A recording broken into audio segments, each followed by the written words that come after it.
नमस्कार, आप देख रहे हैं मुद्दा। मैं हूं आपके साथ उन्नति भटनागर। उत्तर प्रदेश के मुख्यमंत्री योगी आदित्यनाथ ने राजधानी लखनऊ में सीएम युवा कॉन्क्लेव एवं एक्सपो 2025 का भव्य शुभारंभ किया। इस अवसर पर उन्होंने मुख्यमंत्री युवा उद्यमी विकास अभियान के तहत संचालित सीएम युवा योजना को प्रदेश के लाखों युवाओं के लिए स्वरोजगार से स्वावलंबन तक की यात्रा का माध्यम बताया। मुख्यमंत्री ने कहा कि अब तक इस योजना के अंतर्गत 68,000 से अधिक युवाओं को 2,751 करोड़ रुपए का ब्याज मुक्त एवं गारंटी मुक्त ऋण उपलब्ध कराया गया है। योजना के तहत 10% मार्जिन मनी की सुविधा भी राज्य सरकार द्वारा दी जा रही है। उन्होंने कहा कि यूपी के युवाओं में अनलिमिटेड पोटेंशियल है। सीएम युवा इन युवाओं को मंच और मार्गदर्शन प्रदान कर रहा है, जिससे उनका भविष्य उज्जवल हो सके। वहीं युवा कॉन्क्लेव के दौरान सीएम योगी सपा पर जमकर भड़के। उन्होंने कहा कि पहले यूपी में एमएसएमई उद्योगों को बंद करने की साजिश रची गई थी। उधर अखिलेश यादव ने बीजेपी की योगी सरकार पर युवाओं को धोखा देने का आरोप लगाया है। उन्होंने कहा कि सरकार संविदा और आउटसोर्सिंग के माध्यम से नौकरियां देकर युवाओं के भविष्य को अंधकारमय बना रही है। भाजपा युवा विरोधी है। उन्होंने कहा कि भाजपा साजिश के तहत विभागों का निजीकरण कर रही है।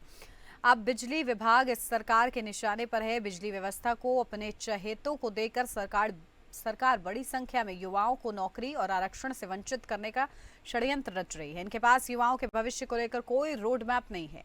अखिलेश यादव ने कहा कि हक की मांग करने पर सरकार पुलिस से लाठीचार्ज कराकर युवाओं की आवाज दबा देती है। तो आज खास इसी मुद्दे पर चर्चा कि आखिर युवाओं का सगा कौन है, क्योंकि योगी आदित्यनाथ की सरकार कह रही है कि उन्होंने युवाओं के लिए काम किया है, कर रही है। और इसी के साथ उनका आरोप भी है कि पूर्ववर्ती सरकार यानी कि समाजवादी पार्टी की सरकारों ने एमएसएमई उद्योगों को बंद करने का काम किया है। ये गंभीर आरोप लगाया है। तो वहीं दूसरी तरफ समाजवादी पार्टी पलटवार करती हुई नजर आ रही है भारतीय जनता पार्टी पर, उनकी सरकार पर, कि ये सरकार युवा विरोधी है। ये सिर्फ निजीकरण चाहती है, अपने पूंजीपतियों को लाभ देना चाहती है।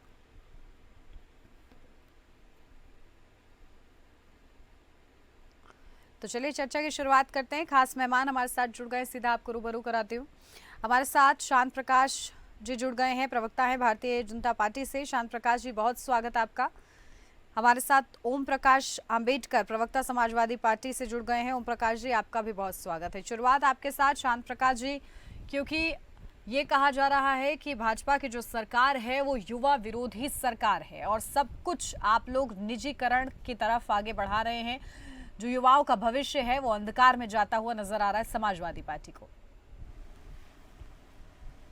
देखिए, सही मायने में आप पिछले आजादी के बाद जितनी भी सरकारें आई वो युवाओं को नौकरी देने का वायदा करती रही। नौकरियां भी उन्होंने उतनी प्रचुर मात्रा में नहीं दी और केवल एक नौकर बनाने का जो है परंपरा उन्होंने बना करके रखी। किसी प्रकार से व्यापार के, उद्यम के जो साधन थे उनको बढ़ाने का काम नहीं किया, बल्कि जो पहले से उद्यम लगे हुए थे वो पिछले विगत वर्षों में जो है वो खत्म होते चले गए और यहाँ का व्यापार जो है वो भारत से छिन करके और चाइना की तरफ चला गया। मैंने खुद उत्तर प्रदेश में कुर्दिल नगर में जो गिलास बीज का कारोबार है बहुत बेहतरीन और पनप रहा था। आसपास के 200 किलोमीटर के दायरे में वो लोग जो है व्यापार दे पा रहे थे वहाँ के, मगर वो सारा कारोबार जो है वो गलत जो कांग्रेस की नीतियों के कारण से, मनमोहन सिंह जी ने जो नीतियां बनाई उसके कारण से चाइना चला गया। अब चाइना से जो है ना वो सब सामान मंगाया जाता है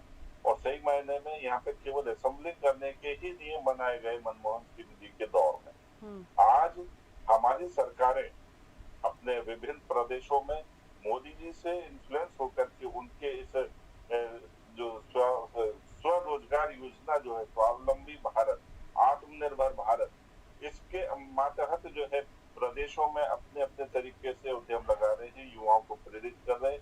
बगैर गारंटी के उनको पैसा देने की जो बात हमने शुरू की मोदी जी के नेतृत्व में, आज वो परिणाम देना शुरू कर चुकी है और तमाम एमएसएमई जो है उसके जो नौजवान बच्चे उससे जुड़ रहे हैं और वो व्यापार शुरू कर पा रहे हैं। सरकार से वो लोन ले रहे हैं, बगैर किसी गारंटी के पैसा चुका रहे हैं, उनको नए लोन मिल रहे हैं और उसी कड़ी में अभी हमारा जो उत्तर प्रदेश में जो उद्यम जो कॉन्क्लेव चल रहा है उसमें योगी जी ने स्पष्ट किया कि हम जिस तरीके से इस पर काम कर रहे हैं इसको और बेहतरीन तरीके से बनाएं।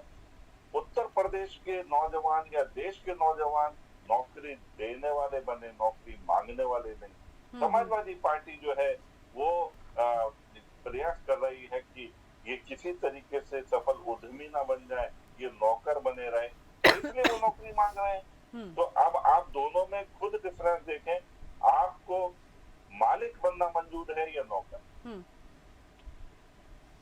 ठीक है, लेकिन हर कोई मालिक भी नहीं बन सकता। इसकी भी एक कार्य योजना आप लोग को तैयार करनी होगी। एमएसएमई उद्योगों को आप लोग बढ़ावा दे रहे हैं, बड़े बड़े कॉन्क्लेव हो रहे हैं, लेकिन ये सीधा सीधा आरोप आप लोगों पर कि सिर्फ आप लोग अपने पूंजीपति जो उद्योगपति हैं उनको फायदा पहुंचाने के लिए कर रहे हैं। देखिए, ये बात कहना कि केवल पूंजीपतियों को लाभ देने के लिए ऐसा कर रहे हैं, ये केवल राजनीतिक और मिथिक जो है ना बयानबाजी है। अगर किसी चीज का प्रोडक्शन हमारे नौजवान करेंगे तो उस प्रोडक्शन में सप्लायर कौन बनेगा? नौजवान ही बनेंगे। उसको मैन्युफैक्चर करने के लिए जो नौजवान उसमें काम करेंगे, बेशक से वो ठेकेदारी के रूप में काम करें या किसी भी तरीके से उसके लिए सप्लायर होंगे। पूरी की पूरी यूनिट, कहीं पर भी कोई यूनिट लगती है तो उसके आसपास तमाम तरीके की व्यवस्थाएं बनती है। वहां पर खाना प्रोवाइड करने वाले लोग, वहां पर मकान जिनमें किराए पे रहने वाले या मकान बना करके रहने वाले लोग, अन्य संसाधनों को प्रोवाइड करने वाले, ट्रांसपोर्टेशन प्रोवाइड करने वाले। तो एक उद्यम लगने से केवल एक उद्यमी परिवार नहीं बल्कि उद्यम से जुड़े हुए वह सभी जो साथी जो सहयोग करते हैं, चाहे वो ठेकेदार के रूप में हो, सप्लायर के रूप में, और आगे उसको बेचने के लिए सेल्स के काम देखने वाले जो नौजवान हैं, उन सबको रोजगार मिलता है। 500 लोगों के एमएसएमई उद्योग से 85,000 लोगों का भरण पोषण होता है, बच्चों के भविष्य बनते हैं। इसलिए केवल ये बात कह करके लोगों को भड़काना कि किसी पर्टिकुलर को हम बेनिफिट देने वाले, अरे भैया आप काम चालू करो, आपको बेनिफिट मिलेगा, आप क्यों नहीं लोगों को प्रेरित करते? सरकार इतनी बेहतरीन योजना चला रही है, पहले परेशानी महाजन को पैसा देना, उसको ब्याज देना, इससे इसके साथ जुड़ी हुई थी। मगर आज सरकार जो है नौजवानों की उस परेशानी को, ये फाइनेंस इनको कैसे प्रोवाइड किया जाए, वो सीधे तौर पर अपनी गारंटी पे दे रही है। जब आप उसको कर रहे हैं, सरकार गारंटी पर पैसा दे रही है, तो उसमें नौजवानों का लाभ लेकर के और अच्छे उद्यम बनाए, और वो उद्यम जो है तमाम हजारों लोगों का भरण पोषण करेंगे। इसमें इससे बेहतर और क्या व्यवस्था बन सकती है, आप ये खुद बताएं। बिल्कुल, देखिए एक मार्ग प्रशस्त होगा, कहीं ना कहीं युवा जो है सशक्त हो पाएंगे और औरों को भी रोजगार दे पाएंगे। प्लान आप लोग का बुरा नहीं है, लेकिन विपक्ष जो सवाल उठा रहा है वो भी लाजिम है पूछना। हमारे साथ ओम प्रकाश जी भी जुड़े हुए हैं। ओम प्रकाश जी, मेरी आवाज मिल रही है आपको? जी ओम प्रकाश जी, स्वागत है आपका। और ये बताइए कि आप लोग को क्यों ऐसा लगता है कि सरकार जो है युवा विरोधी है, जबकि बड़े बड़े कॉन्क्लेव हो रहे हैं, युवाओं तक नौकरी पहुंच रही है, स्वरोजगार से वो जुड़ रहे हैं, आगे बढ़ रहे हैं, तो खामी कहाँ नजर आ रही है आप लोग को?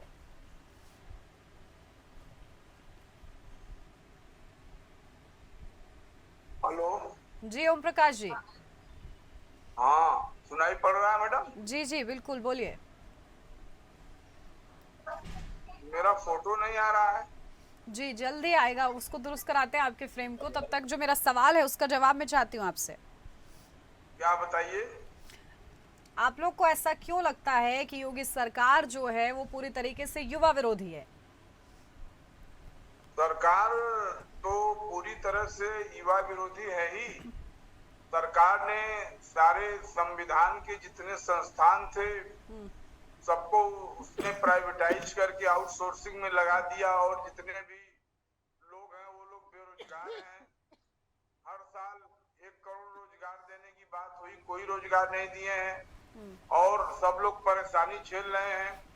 ऐसी स्थिति में सरकार जो कर रही, सरकार तो लगातार झूठ बोल रही है। सरकार तो लगातार झूठ बोल रही है, उसके लिए क्या करेंगे? सरकार हमेशा झूठ बोलती है।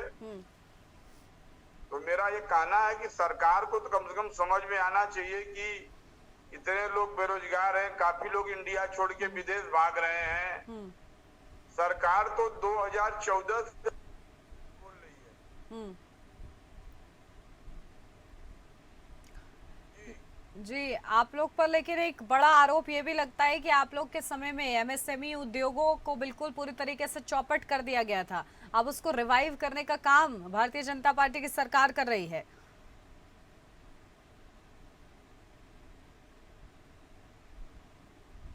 चलिए ओम प्रकाश जी, मेरी आपकी आवाज नहीं आ रही है मेरे तक। अनम्यूट कीजिए जरा, शायद आपकी ऑडियो म्यूट हो गई है। चलिए ओम प्रकाश जी, लौटती हूँ आपके पास आ रही हूँ शांत प्रकाश जी। क्योंकि देखिए बीजेपी के पास रोड मैप है, लेकिन साथ ही साथ क्योंकि अभी भी कई ऐसे युवा हैं जो कि जिस एलिजिबिलिटी का क्राइटेरिया में वो आते हैं उनको उस हिसाब की नौकरी नहीं मिल पा रही है। ऐसे बतेरे युवाओं के उदाहरण मेरे पास हैं कि जो अच्छे पढ़े लिखे हैं लेकिन फिर भी वो कहीं ना कहीं परेशान हो रहे हैं नौकरी के लिए। एक गंभीर मुद्दा है, बड़ा मुद्दा है। तो ऐसे में उन लोगों तक नौकरी कैसे पहुंचेगी जिसके वो हकदार हैं, वो कैसे उनको मिलेगी नौकरी? देखिए, आपने एक बहुत बढ़िया प्रश्न किया। वो शायद जो है समाजवादी पार्टी के जो प्रवक्ता है वो उसका जवाब नहीं दे पाए। पहले मैं उसका जवाब दे दूंगा आपको कि पहले के समय में जो उद्योग जो थे उत्तर प्रदेश में, वो ज्यादातर उद्योग जो लगाए तो जाते थे, चार्टर्ड अकाउंटेंट्स के साथ में मिलकर के लोन लिया जाता था, इंडस्ट्री स्टैब्लिश की जाती थी, मशीनरी लगाई जाती थी, मोटर के ऊपर जो कमीशन दिया जाता था, और उसके बाद में उस इंडस्ट्री को करोड़ों रुपया लगाने के बाद डेलिबरेटली उसको जमीन और मशीनरी को वो यूनिट के रूप में घोषित कर देते। पूरा आप बुलंदशहर से लेकर के और पूरा बुंदेलखंड तक हजारों यूनिटें आपको उस वक्त में देखने को मिलती, जो मिली भगत से जो है वो 6 यूनिट घोषित कर दी जाती थी, और जो कंपनी जो थी वो उसमें पैसा देने के बाद में और लिटिगेशन में चले जाते थे। ये एक फैशन बना हुआ था उत्तर प्रदेश को जो उद्योग से वंचित करने में। इस प्रकार की जो टैक्टिस जो थी ना, वो समाजवादी पार्टी और बहुजन समाज पार्टी के दौर में बहुत मुस्तैदी से रही, और सही मायने में यही कारण था कि उत्तर प्रदेश। और अभी आपने जो बात कही कि जो नौजवान जो है वो नौकरियों के लिए क्षमताएं रखते हैं मगर उनको नौकरियां नहीं मिल पा रही हैं। देखिए, सरकारी क्षेत्र में हर चीज की सीमा होती है, सरकारी क्षेत्र में भी वो सीमा है। अब आप जिस इंडस्ट्री में काम कर रही हैं, तो आप जिस एपीएन इंडस्ट्री को देख रहे हैं उसमें भी जो नौजवान जो है उनको रखने की सीमा है। ये किसी तरीके से उस सीमा को तो उल्लंघन नहीं किया जा सकता। सरकार के क्षेत्र में भी कि सरकार भी कितने लोगों को रख पाएगी। झूठ बोल रहे हैं जितना बोल रहे हैं, तो उसको कम से कम जो है उतने लोगों को तो रख। ओम प्रकाश जी, क्योंकि आपको ऐसा लग रहा है कि शांत प्रकाश जाटव जी और उनकी सरकार जो है झूठ बोल रही है, ऐसा क्यों लगता है? देखिए, श्याम प्रकाश जाटव जी वो क्लियर चीज नहीं बता रहे हैं। वो जो है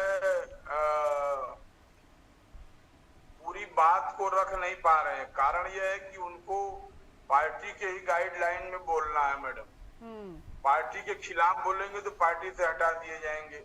उनको सच्चाई बताना चाहिए कि 2014 से सरकार बनी है और बाबा साहब अम्बेडकर के संविधान के तहत जितनी भी संवैधानिक संस्थाएं रही हैं उसको प्रधानमंत्री जी ने बेच दिया।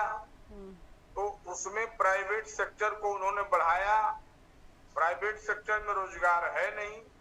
रेलवे में मुझे जानकारी है 1-1 लाख वैकेंसी आती थी।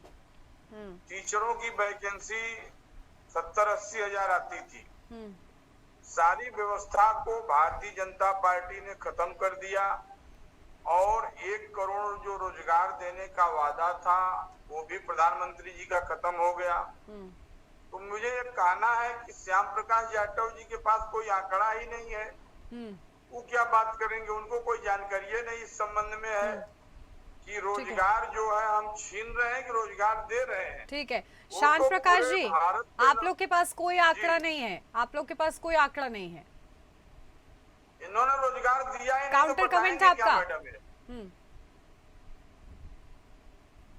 देखिए, ये डॉक्टर अंबेडकर जी बैठे हुए हैं, ओम प्रकाश अंबेडकर जी हमारे साथ बैठे हुए हैं, और जिस तरीके से ये बयान दे रहे हैं, बड़ा ही जो है ना दुर्भाग्यपूर्ण है। आप मुझे एक बात बताएं, देश के अंदर इतना इंफ्रास्ट्रक्चर एस्टेब्लिश हुआ है, सड़कें बनी है, तमाम इंस्टीट्यूशन बन रहे हैं, ये जिन्नात आके बना रहे हैं क्या? ये जो जितने भी निर्माण हो रहे हैं, ये सभी निर्माण जो है हमारे यूथ और युवा बना रहे हैं। अलग अलग क्षेत्र में, इंजीनियरिंग सेक्टर में भी ये लोग जो है इसमें अपना सहयोग दे रहे हैं, कंट्रैक्टर हैं, सप्लायर हैं, और सब चीजें इस तरीके से पूरे देश में इंफ्रास्ट्रक्चर जिस तरीके से बन रहा है। आपने तमाम जो है ना रेलवे को आपने देखो किस तरीके से बढ़ा दिया है पूरे देश के अंदर, हर क्षेत्र में हम उन्नति कर रहे हैं। हम 16वें नंबर से चौथे नंबर तक आर्थिक पोजीशन में पूरी दुनिया में धोखत में है। तो अंबेडकर जी को ये पता नहीं है कि आज नौजवान जो है वो काम करके देश को प्रगति दे रहा है, और सरकार जो है भ्रष्टाचार मुक्त सरकार है, इसलिए उसके बेहतर परिणाम हमारे सामने आ रहे हैं। आज हमने ऑपरेशन में जिस तरीके से अपने ही देश में निर्मित हथियारों से पाकिस्तान को 36 मिनट के अंदर नेस्त नाबूद कर दिया, उनके तमाम बाकी कामों से इनकार नहीं है शांत प्रकाश जी, बाकी कामों से इनकार नहीं है, लेकिन रोजगार के मुद्दे पर आज हमें चर्चा करनी है कि रोजगार के लिए सरकार क्या कर रही है। जब प्राइवेटाइजेशन होता है प्राइवेट सेक्टर में, कॉर्पोरेट वर्ल्ड में क्या चल रहा है, सरकार को भनक भी है इसकी। मैं एक और आंकड़ा आपको देता हूँ जी। जो ईपीएफ जो जमा होता है, जब 2013 में हमारी सरकार बनी तो 7 करोड़ ईपीएफ रजिस्टर्ड थे, आज वो 28 करोड़ ईपीएफ रजिस्ट्रेशन है। क्यों? क्योंकि इसमें 20 करोड़ नए जो लोग हैं उन्होंने नौकरियां मिली हैं और उनसे ईपीएफ हो रहा है। तो आप ये बताएं कि ये तो 1 करोड़ की बात, अरे सरकारी आंकड़ा अम्बेडकर जी, आपके नाम के साथ अम्बेडकर लगा हुआ है, तो कम से कम उस नाम का तो चिंता करो। आप इस सब आंकड़ा कितने लोगों को रोजगार दिए हैं? नहीं, आपके पास है कोई आंकड़ा जो ये बताता हो कि रोजगार ना मिल रहा हो? ओम प्रकाश जी, आपके पास है कोई ऐसा आंकड़ा जो कि ये बता रहा हो कि सरकार रोजगार देने में विफल रही है? तो वो आंकड़ा भी बताइए जरा। मैं बता रहा हूँ, सरकार ने जितने गवर्नमेंट सेक्टर को खत्म कर दिया है, विज्ञापन हुआ ही नहीं। 2014 से सरकारी जितनी संस्थाएं थे सबको बंद कर दिया, तो नौकरी कहाँ देंगे आप? कौन कौन सी संस्थाएं बंद हो गई हैं, जरा कोट कीजिए। बता रहा हूँ, जैसे एयर इंडिया को प्राइवेटाइज किया और टेलीफोन बीएसएनएल को मुआ दिया इन लोगों ने। जो भारतीय संचार निगम लिमिटेड, जो बीएसएनएल जो भारत की शान थी, बीएसएनएल के टावर को जियो बेच रहा है अपना सिम। ये लोग जो है सांप है, जब मूस बिल बनाता है तो उसी में घुस करके मूस को भी खा जाते हैं। बीएसएनएल का जो है टावर है, बीएसएनएल की व्यवस्था है, उसको इन्होंने अडानी को दे करके जियो सिम चला के बिचवा रहे हैं। ये लोग रोजगार नहीं दे रहे हैं, ये लोग देश के नौजवानों को भिखारी बना रहे हैं, पकौड़ा तलवा रहे हैं। ठीक है, ये लोग कटोरा दे रहे हैं। प्राइवेट सेक्टर में जो लोग नौकरी कर रहे हैं, क्या उनको तनख्वाह नहीं मिल रही है? आपका ये कहना है? तनख्वाह किसी को भी तनख्वाह 10,000 से ऊपर नहीं मिल रही है, और गवर्नमेंट सेक्टर में एक स्केल नहीं मिल रहा, ये मैं मान रही हूँ। ठीक है, यही सवाल मेरा था लगातार आपसे। ठीक है, यही सवाल मेरा था, क्योंकि शांत प्रकाश जी, कॉर्पोरेट वर्ल्ड में आखिर क्या चल रहा है, किस तरीके से जो युवा है वो परेशान हो रहे हैं, क्योंकि उन्होंने पढ़ाई अच्छी खासी की है, लेकिन उनका जो पे स्केल है वो बेहद ही कम रह गया है। आप लोगों ने स्वरोजगार के लिए इस बात से इनकार नहीं किया जा रहा है कि आप लोग स्वरोजगार के लिए बहुत कुछ कर रहे हैं, लेकिन सब स्वरोजगार से तो नहीं जुड़ सकते। जो युवा नौकरी की तरफ आकर्षित हो रहे हैं वो युवा परेशानी झेल रहे हैं और उनको नौकरी नहीं मिल रही है। उसके लिए सरकार का क्या प्लान है, कोई रोड मैप है उसके लिए?